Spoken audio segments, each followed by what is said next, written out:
The letter. The letter. Some things are better left unsaid. Bakit kaya niya ako iniwan? Some emotions kept. I'm sorry, hindi ko nasabi sa'yo how much I loved you before. Sobrang mahal kita, and I even let you go. Mga mabibigat na saloobin na hindi madaling sambitin. I hate you. You ruined my life. You ruined my life. Pagmamahal, pasasalamat, pag-alala, o simpleng lihim na pagtingin. Alam naman natin pareho na hindi pagiging pagkaibigan yung kinikilos natin.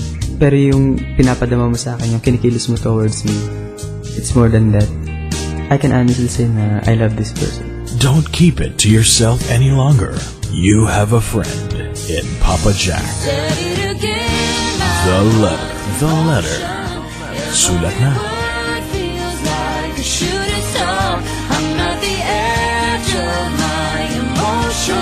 Watching the shadows burning in the dark, and I'm in love, and I'm terrified for the first time and the last time in my own league. Mga kaibigan, writing a letter for someone really important or maybe someone na bahagi ng iyong buhay ngayon.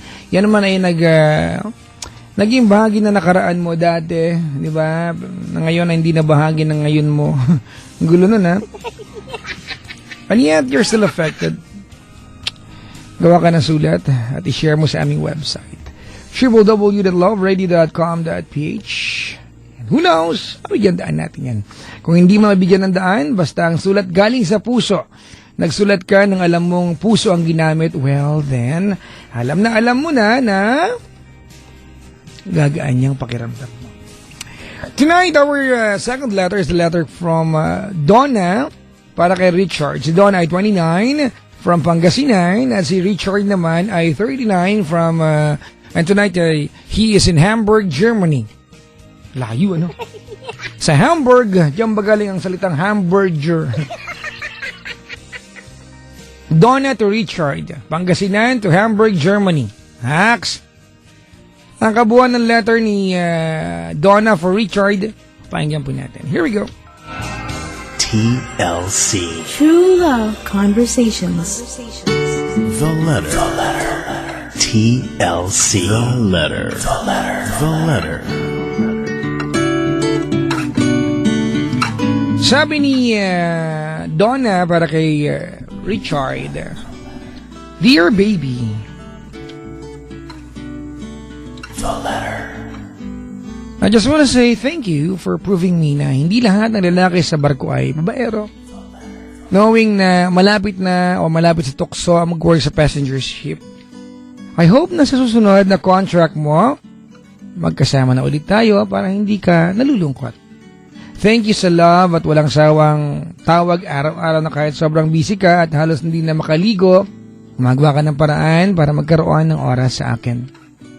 Promise na alagaan kita hanggang pagtanda natin. Hindi ako magsasawa na mahalin ka at pangitiin ka.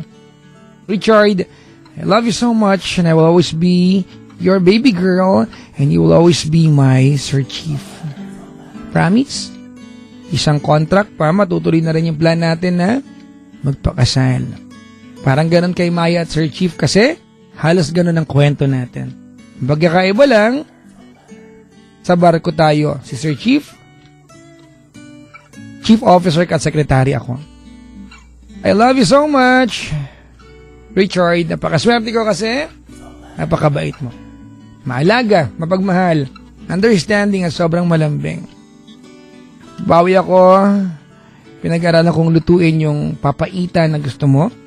Konting-konting tiis na lang, baby, magkakasama na tayo ulit. Ilang tulog na lang, and I will see you soon.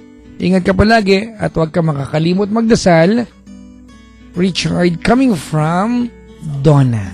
Nakanaks and sweet! I can feel you calling. There's no place that I'd rather be. Just here with you, sleeping.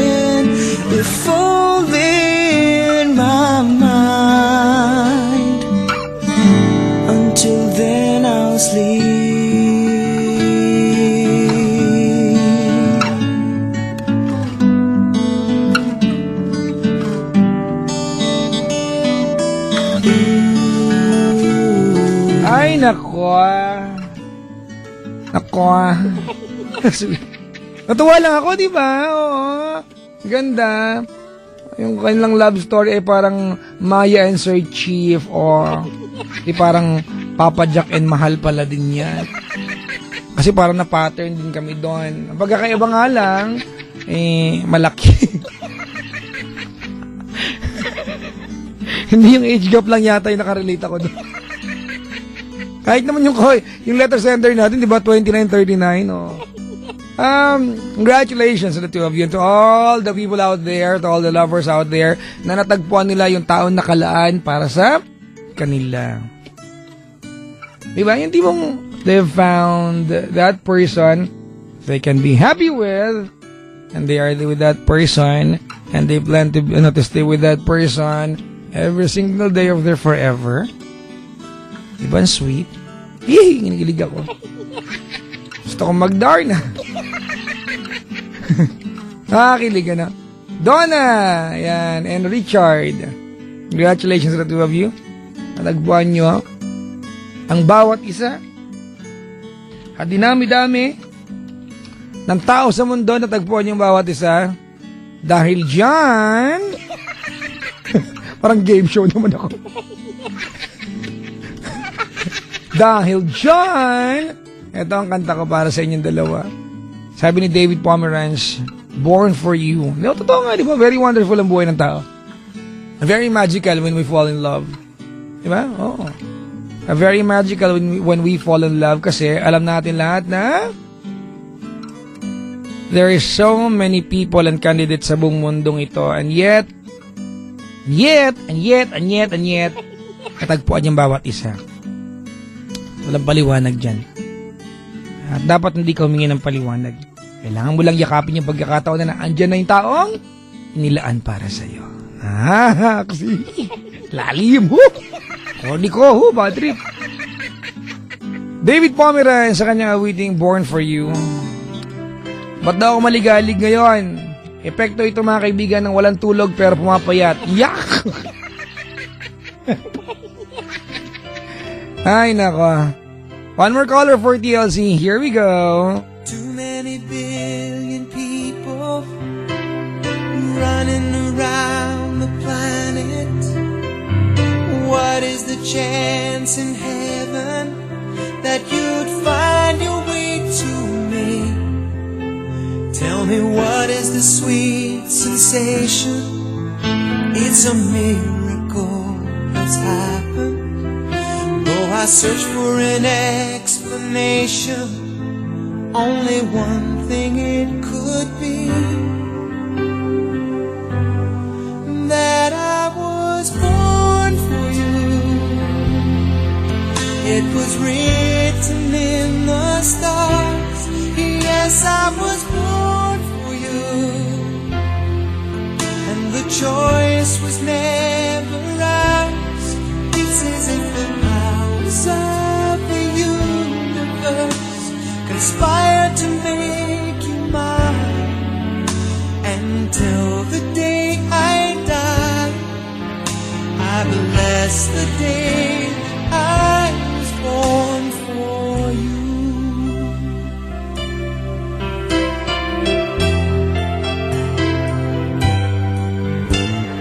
Too many foolish people trying to come between us.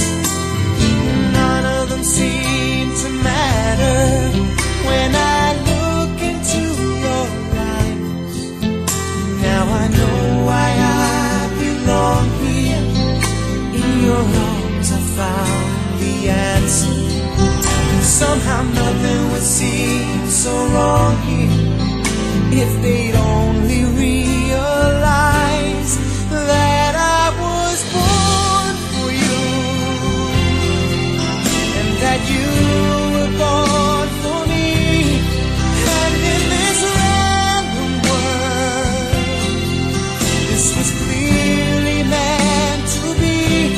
What we have, the world could never understand or ever take away.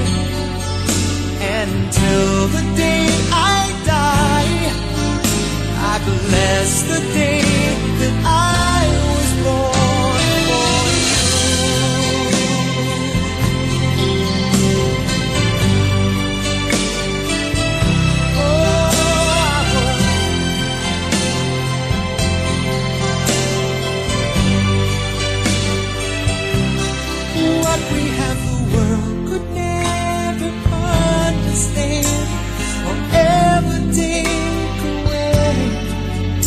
And as the years go by, until the day I die, I bless the day that I was born for you.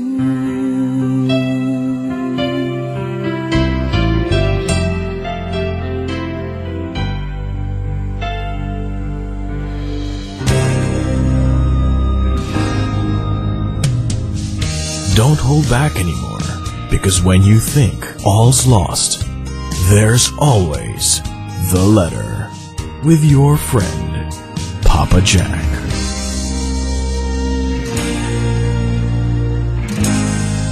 The letter. The letter. Sulat na.